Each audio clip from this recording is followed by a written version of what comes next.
Well, greetings everybody, and welcome to Metaworld News for the week ending the 2nd of December. Yes. Oh, hang on. I'm not sure. I think it might even be the 3rd of December by now. I think so, yep.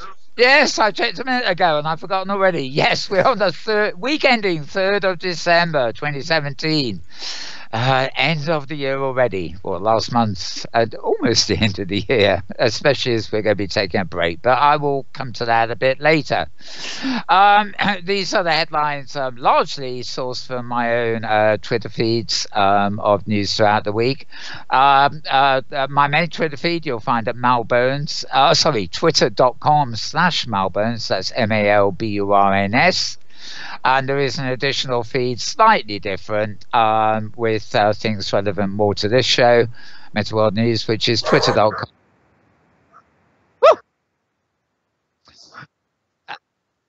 Well, as you can hear, everybody, we have a dog. We have a dog here somewhere in the studio, and it's deafening us.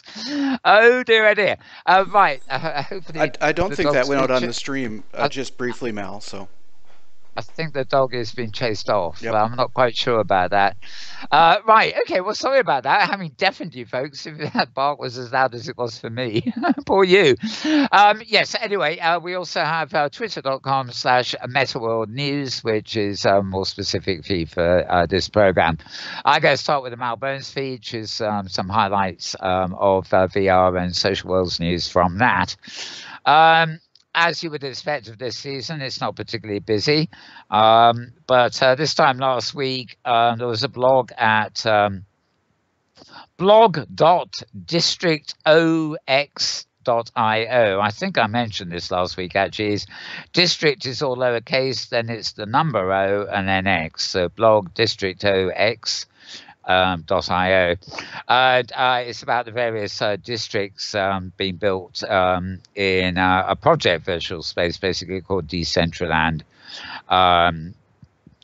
which uses blockchain for powering its marketplace and various other things. It's still, as far as I know, it's not even in beta yet, but it is imminent. Okay, somebody who's certainly not in beta is a chap called Philip Rosedale. This is opposed to the site called virtualrealitypop.com. So it's all one word, virtualitypop as in pop music, all one word.com. And the title of the piece, it's actually categorized as augmented reality, but Philip Rosedale nails blockchain in 500 words. And it opens with Philip saying, if blockchain were around when we started Second Life, we would have built everything around it. And indeed, that is some of the work we're now undertaking with the new platform, High Fidelity. And he goes on from there. But ardent supporter of the blockchain there. I'm getting a lot of background noise coming from somewhere. Are you there, James? I am, Mel, and it's a setting that you're only hearing. I'm sorry about that. So, but it's not going on the stream. Oh, okay, fine. I was a bit worried because there was very loud barks from an animal. Yeah, I can make a quick setting. Let me just. Okay, I wasn't. Okay, well, I'll get one.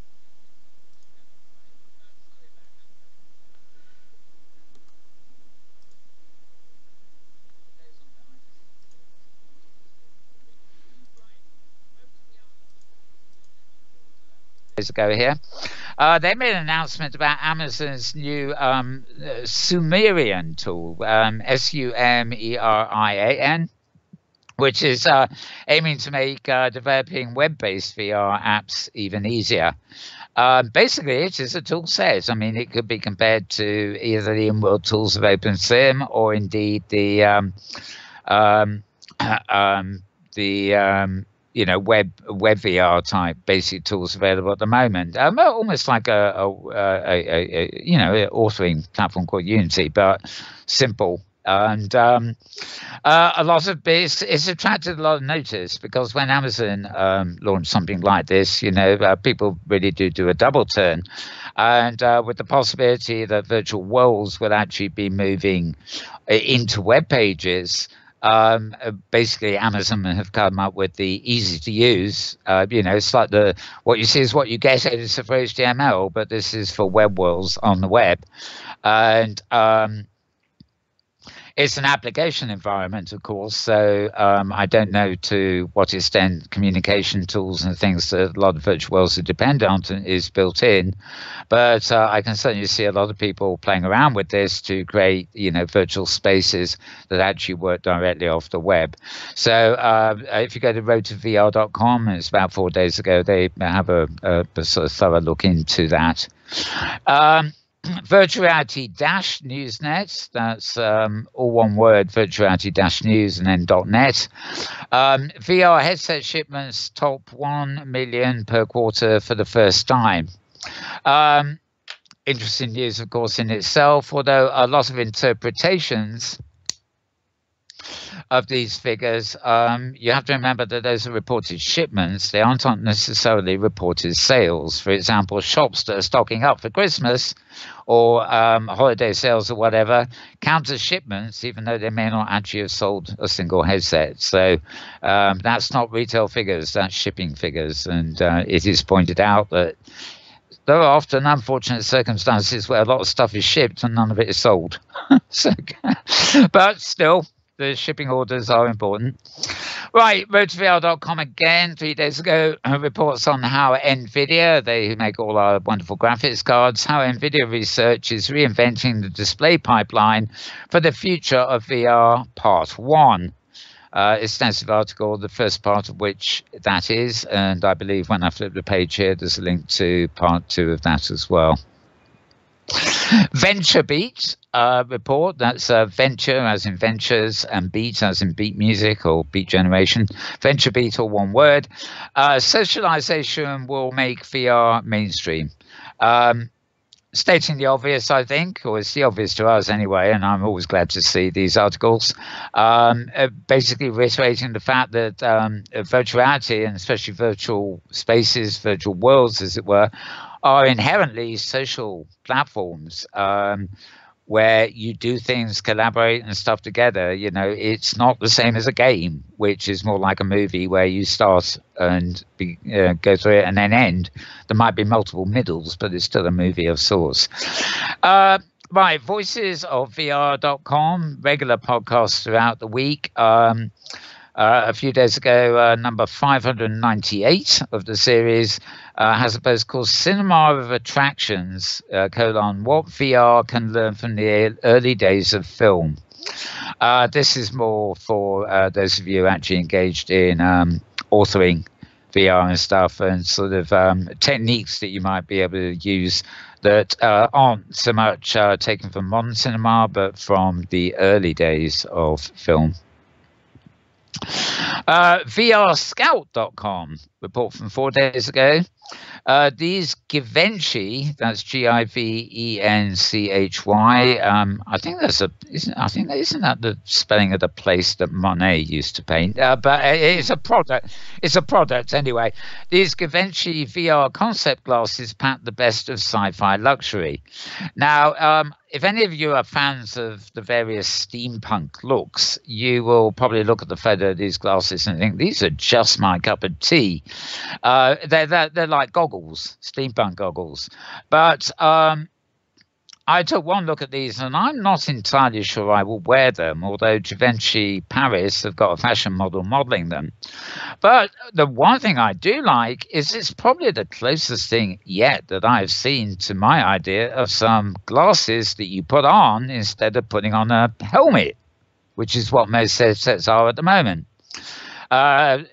Basically, these designs have come from the Korean design studio of Givenchy. And they are strictly mock-ups of the AR VR glasses they plan to do. I think, as they say, you get one that can do both, basically, AR and VR. And stand to give immersive tech a bit of a facelift. Well, I think that's actually an understatement. All it's going to take is a few slightly more derivatives of this design to suit various people's idea of their own style.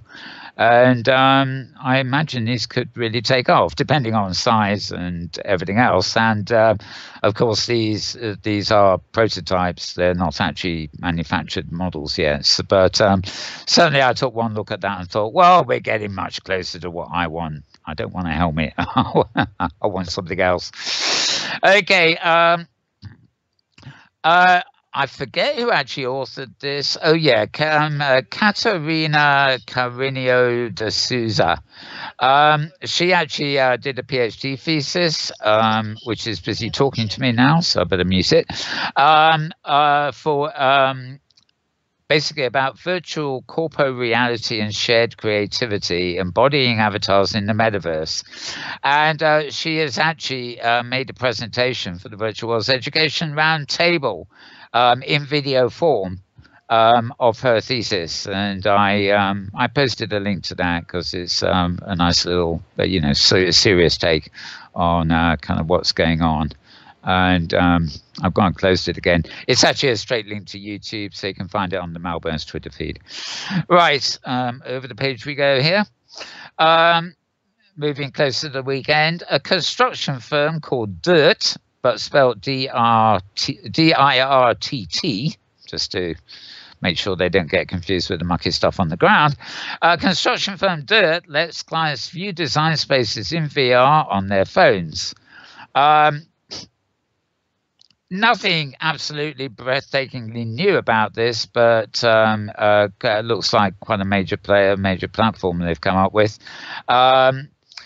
Basically, they seem to be, their idea seems to be that the whole idea of getting a house built and taking it right through from architecture to building and everything can all be done by virtuality. And they have an app available on the Apple App Store called Ice Reality, which you can actually play around with. And anybody's interested in building, I think, virtual environments could probably get some mileage out of this, even if they're not planning to contract an architect to actually build the thing in the old organic materials. Right, VRScout.com reports on how virtuality saves lives in the OR. OR being operating room is my best guess. It's an article originally appeared on Forbes actually, but it's now at VRScout.com, so it's not behind the paywall.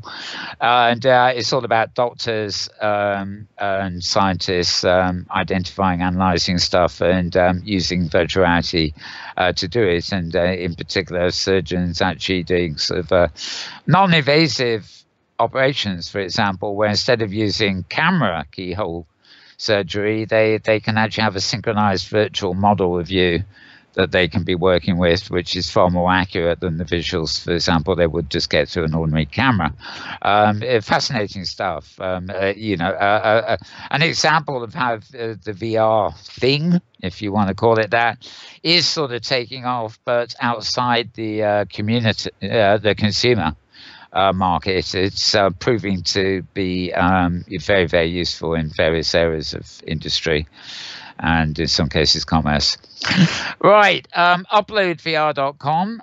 They have a post about Google Poly. Integrations bring VR one step closer to the final platform.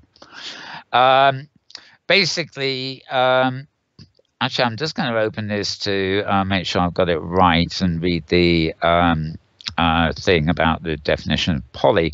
The company's latest move allows people using development software like Unity and Unreal to easily bring 3D objects into their projects from a growing outsourced library.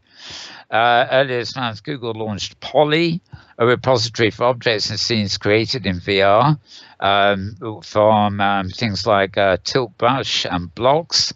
And the newly forged interface, it becomes a library, and it becomes easy to pull from a variety of creativity apps into end products like Mindshow, Normal, Wave VR, Anim VR, Unity Editor, High Fidelity, and Modbox.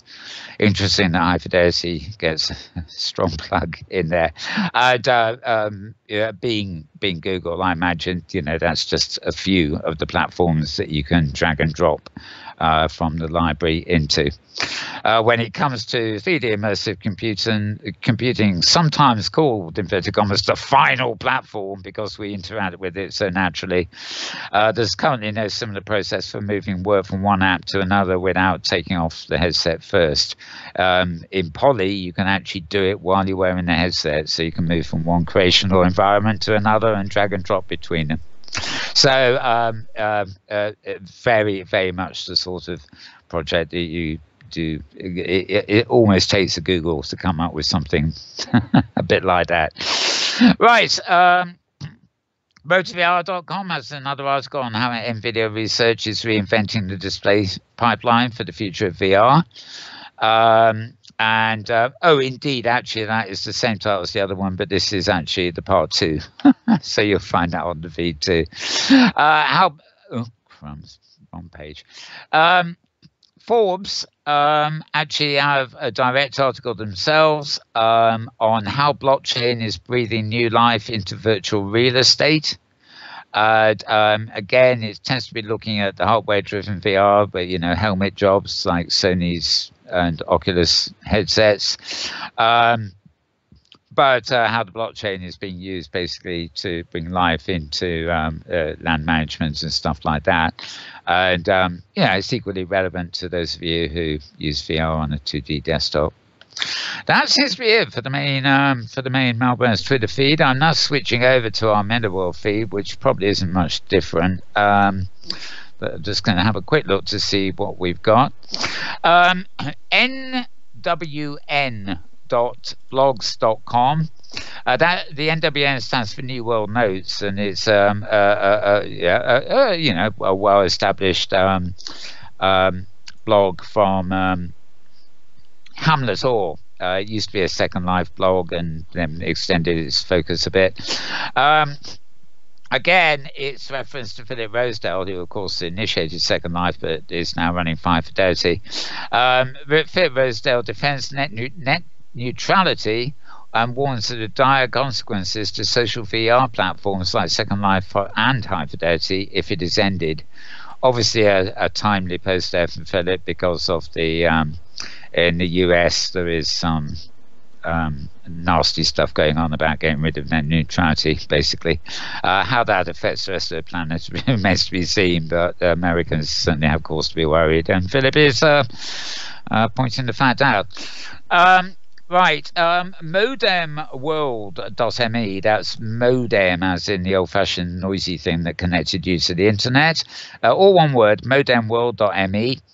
This is an Ara Pays blog. Also includes a lot of stuff about Second Life as a rule, and it's in one of my other feeds. But she moves out that framework a little while, and she has a post from 3 days ago talking about Samsara and Second Life in the cloud. Linden Lab was speaking at the Amazon, the AWS, which is reInvent conference. And basically, Linden Labs were talking about the way Samsara is deployed, but also the fact that they are moving the entire Second Life infrastructure into the cloud. And anybody who's used to using OpenSim, for example, or hypergridding around, probably knows of a grid out there which is slightly different from regular grids called Kitely. Regions in Kitely are never actually online unless there are people in them, and if you're visiting a region and there's nobody in it, you get sent to a momentary landing area while you wait while the simulator is brought up for you.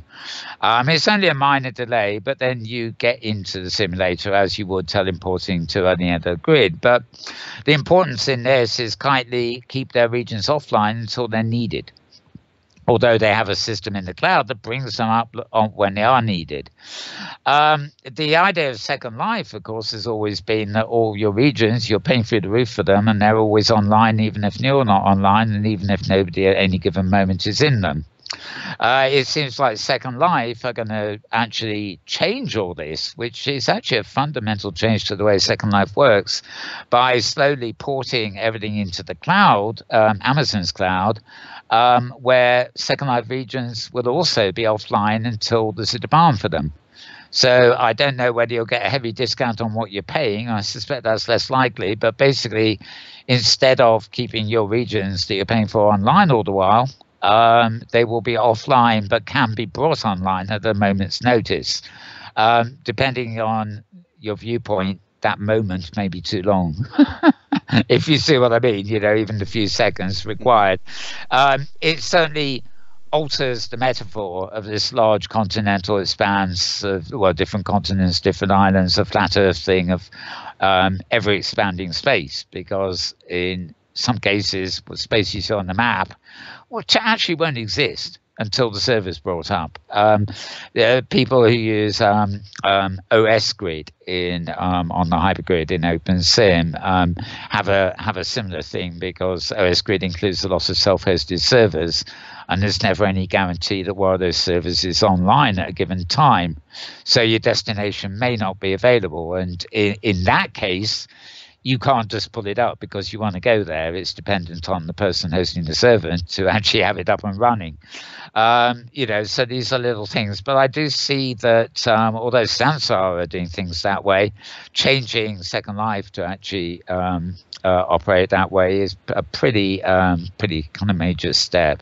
So in our blogger, Metaworld ME goes into that, and it is actually covering greater subjects that probably are equally relevant to possible grids coming onto the HyperGrid and stuff, like kindly.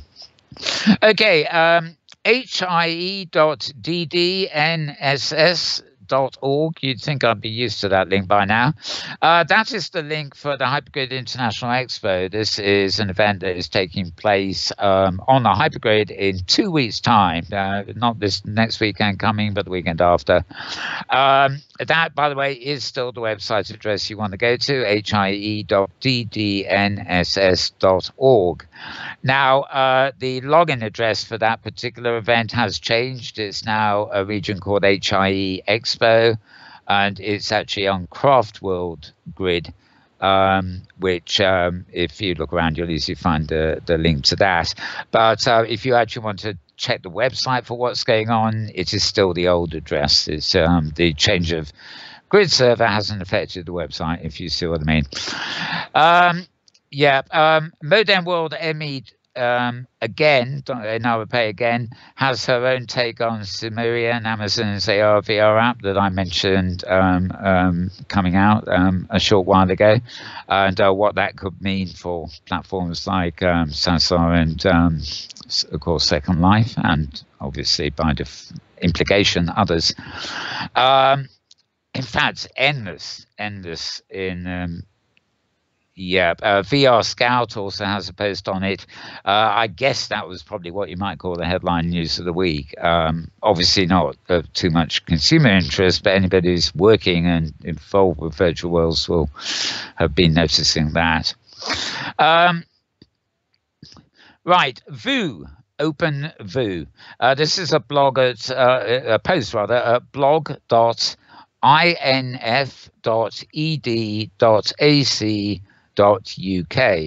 the UKB. It's an educational site in the UK here. It's actually the blog of a chap called Austin Tate. He will actually be presenting, in fact, from the University of Edinburgh at next week's OSCC, which I'll mention shortly. And he is actually responsible for something called the OAR converter, which takes OAR files, which are compacted OpenSim files, and can turn them into things like Unity assets for deployment elsewhere and whatever. This particular blog is actually more about Second Life, how to continue to use a temporary facility on Second Life. And, well, it's a bit about everything. It's about kind of what they're doing. And I rather suspect that this whole blog is a sort of prelude accompaniment to whatever he'll be talking about at OSCC. hgsafari.blogspot.com. Safari struts its stuff. Good old Thursday here, coming up with some wonderful headlines. Basically, a roundup of what happened at Wednesday's HyperGrid Safari, which is a weekly traveling roadshow, as it were, that normally tackles about 3 different virtual locations every week, ranging from art to education to entertainment. The whole works, and there's a large group of people who belong to this sort of club that just goes around overloading Sims half the time. Anyway, round up of what happened last week. I won't go into it all, but one of the destinations was Laurie Destiny's fashion show, which was covered well on our in-world review show a couple of weeks back. They did a special encore for Safari. Right, where are we? HyperGridBusiness.com, a post from Maria Koroloff herself, dated 1st of December, 3 days ago. The 2017 OpenSim Hosting Survey. The results. Yes, HyperGridBusiness.com is where you go to get them. And, of course, one of the major features of the OpenSim Community Conference next weekend is Maria's annual keynote on statistics, basically. So I imagine what's in that survey is a prelude of the sort of stuff she'll be summarizing in her keynote at the conference. Community.canvaslms.com. You can get Canvas. I'm going to spell the whole thing. Is CANVASLMS. Not the easiest one-liner to roll off your tongue. Say, Mel. Give it. Yeah. Would you want to try typing that into Skype, and we could put it on screen? I will indeed. The process of typing in Skype, yes, that requires. Well, which computer is Skype on? He asked himself. Oh, right. Oh, yes, okay. I'd forgotten. We've got a nice new little system here, and we're a bit of an extended show today, so we're going to beta test it on you. Yes, we are. I'm actually going to try and type that long, complicated link. Right, community DOS, and I'm one of these people who always recites what I'm typing while I'm typing it. Canvas. What was it again? He's I can't look everywhere once. Oh, right. Actually, is that SLMS or is it Sims? I wish they'd be a bit. No, it's SLMS, right? SLMS.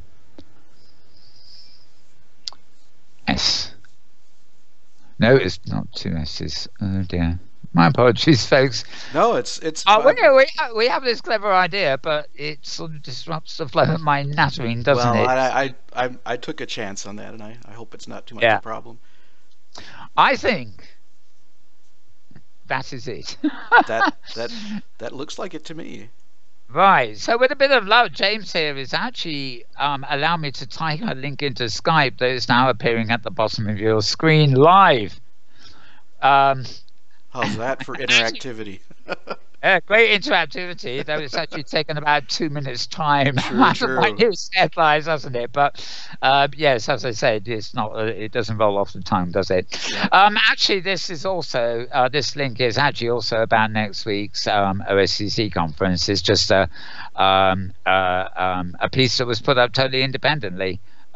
Which is sort of advertising the conference, and somebody else has sort of done a bit of research about what we're doing and reported on it, which is always better than touting your own product, so to speak. Have somebody else do it, then it's neutral. Right. Okay, so that's it for the Metaworld tweets. Final thing I'm doing before I switch to James briefly is having a look at my Google Plus department, just in case there's anything there that isn't duplicated elsewhere. Last week's in-world review show has been retweeted all over the place, it seems, largely because our guest was Cesar Ember, and it's been promoted as a sort of teaser for the HYE conference in 2 weeks' time. But yes, apart from that, nothing that isn't actually in the other feeds.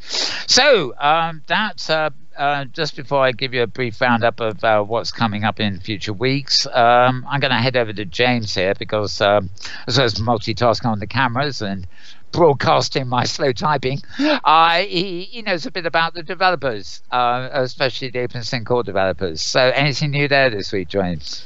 Well, yeah, actually I thought it was a very good meeting. A lot of people. I mean, a lot of attendance. So I think, as we approach the Open Simulator Community Conference, people are using that to kind of bring up some more issues.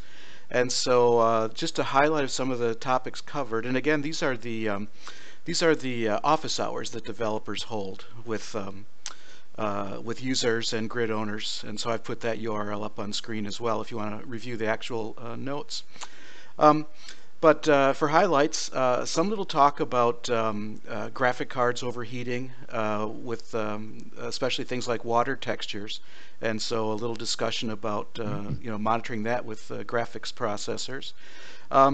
Andrew Hellershanks, who is also the moderator of the office hours, is working to try and get the release notes for the latest version of Open Simulator up to date. That's a massive project, and it takes a lot of effort in addition to developing to document the development. So I mean, we're really grateful for him for doing that work. So any improvement in that is helpful for people who need to use the software. And of course, he is presenting at OCC too. So true, and would be at the developers meetings as well. So that should be great. And let's see a little bit of review of which version is running the conference, and then we had the meeting pretty much ended with a discussion about being a core Open Simulator developer. And again, it kind of gets into a little bit of the some of the politic, I guess, and some little bits about when a commercial user wants to request a change to the code, and how do some core developers feel about that, and how to just something that just continues to be ongoing. But it was mentioned that another route to consider to rewarding the developers who are contributing to this code freely is looking at the Patreon system, and I believe that's patreon.com, right? Yeah. And so we all use this fabulous tool, and to do many fabulous things, and any way that we could support the people creating this, I think would be well worth it. So I'm going to be keeping an eye on the way that we might use Patreon to help support our developers. And that's just a brief overview of the meeting. Great. So they're all waking up for conference time. This is true, right? Well, I guess that's where we need to finish, because quite frankly, we our main focus here, as well as interfacing technologies and things, is interfacing with social virtual worlds or virtual places, and we broadcast from our studio here on the HyperGrid, which is runs a version of Open Simulator, which all grids running Open Simulator basically can, or many of its variants, in fact, can access the HyperGrid, which is a system that connects all these grids together. Now, much as we're very keen on things like high fidelity and ScienceSpace and various new platforms that are entering the social worlds arena, these newer platforms are sort of building from scratch, and maybe or maybe not building something they think is future-proof. But they do tend to, even if they're not totally proprietary walled gardens, they do tend to be sort of fairly exclusive platforms and don't easily interconnect with other platforms, be it competitors or simply different, engines, as they might call them. So Open Simulator is really just one choice, but it has one thing no other platforms have. Its killer app is what we call the HyperGrid. The HyperGrid actually connects everything built on Open Simulator, or indeed quite a few of the diversions, like the other strands of Open Simulator, also work with the HyperGrid. Not all, but many. And there is no other connectivity between platforms that even compares with the HyperGrid. It's not way of linking lots of worlds that are the same. It links, like the World Wide Web itself, different servers all over the planet together, and you never really know where you're jumping to. You could be going to simulators dedicated to Middle Eastern culture, but for all you know, it might be hosted in Australia. But the idea is you can travel the planet like you travel websites around the planet, but you're traveling in 3D space. None of these alternative platforms actually yet offer anything like that. They're kind of platforms on their own for the moment that don't connect to a greater metaverse, as the name we often used. Now, one of the beauties of the HyperGrid is its global focus, and some people are saying, why do you hold conferences in December, the worst time to hold them? But traditionally, we're at the point where there is an Open Simulator Community Conference, and we will be there next week. I'll be hosting a panel talking about the HyperGrid, for example. And this basically is looking at the tech behind OpenSim, but also best practices using Open Simulator software. And it's inevitable that the HyperGrid will come into that. I will probably be publishing a news program like this next week at some point, though it probably won't be live because both Saturday and Sunday, i.e. today, next week, we will be very busy at this conference, which we will be broadcasting for Avicon on their Avicon channel. It also means there probably won't be any World Review either. Well, in fact, it certainly won't.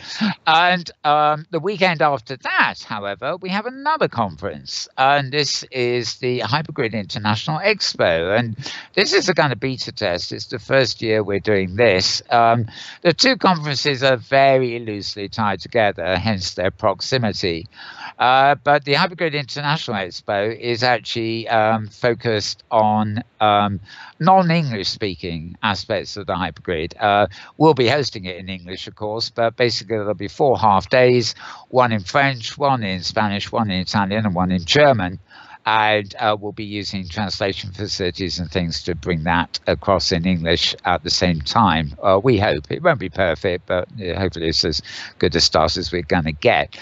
And of course, that means we'll be tied up filming and bringing that to you the weekend after. So the news will probably be a bit sparse in the coming weeks, because the weekend after that, of course, is the so-called Christmas holiday, and the weekend after that is the New Year holiday. So there's like 4 weeks of and I don't think we'll really be back to normal until the new year. I will, however, be trying to bring more bulletins like this to you over the coming weeks, just at random, whenever there's a collection of enough things to read out the highlights for. And then we'll be back with the full weekly bulletin on time, live in the new year. So also, we were going to cancel the InWorld review today, which goes out on this channel on the hour. In fact, James and I are going to boot it up and repeat ourselves over there for the viewers over there, just explaining to them the same things. But that will be in a short while's time. So I think that's about it for this week's news, isn't it, James? Yes, we're all done. Yeah. Yep. Nothing else we got for them. And 40 minutes of news. So 40 minutes of news. Well, yeah, we're adding a bit into this one to make up for the fact you won't be having much in the coming weeks. If you catch us live and therefore don't happen to catch the interim things, we wish you all a good holiday season and hopefully a good conference. Hopefully a good conference season, because we want to see you coming to both our conferences as well. But with that, I'm leaving you with the news for this week, and we will be back soon. That's all I can say. The news will continue. Bye for now.